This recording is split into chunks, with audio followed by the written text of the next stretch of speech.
So without further ado, I think I'll turn it over to Ray, and maybe you can start telling us a little bit about yourself, your background, and then go into a little bit on the print stuff.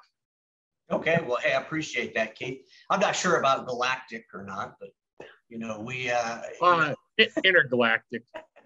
The end of the day with Ray kind of took a life of its own, so I'm excited about that. We gathered a pretty good following, but if you look in the market today, there's a lot of industry analysts, if you will, but most of the time the analysts try to look at what we're doing exactly right now and then try to project what exactly right now looks like in the future.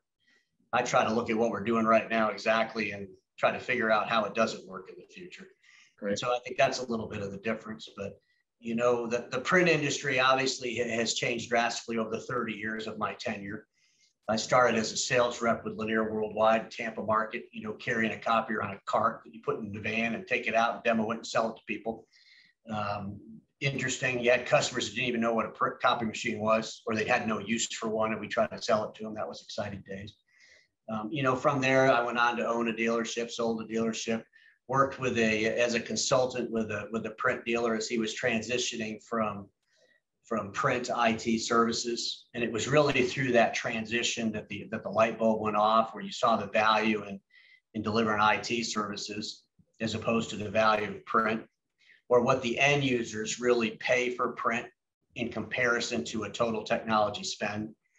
And, a lot of times the print industry, or they'll come up with these crazy, ridiculous surveys. I don't know who does them, but, they'll say that a customer spends 90% of their revenue on print or whatever it is. That's exaggeration.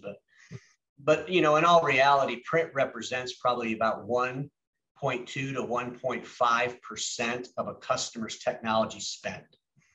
So if you look what a customer spends on all their technology, their ISPs and their softwares and their licenses and their computers, all the technology they spend, and then you take the printer in the hallway that's running, 4,000 or 5,000 pages a month at $0.015, and the lease on it, it's like 1 or 2%, never more than 2% of the revenue.